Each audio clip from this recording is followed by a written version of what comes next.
एक सरदार जलेबियां बेच रहा था और सदा लगा रहा था, आलू ले लो, आलू ले लो। एक आदमी ने पूछा, सरदार जी ये तो जलेबियां हैं। सरदार बोला, चुप हो जाओ वरना मक्खियां आ जाएंगी। लड़की, क्या तुम मेरी जिंदगी में चांद बनना चाहोगे? लड़का खुश होते हुए, हाँ हाँ क्यों नहीं। लड़की, तो जितनी दूर चांद है तुम भी इतनी दूर दफा हो जाओ।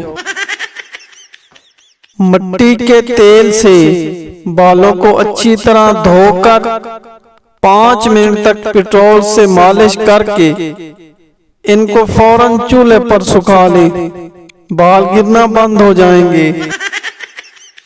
एक पठान जो कि दर्जी था, एक लड़की उसकी दुकान पर आई और कहा, क्या यहाँ गले मिलते हैं? पठान ने कहा, गले तो नहीं मिलते, अगर आप कहती हैं तो मिल लेते हैं।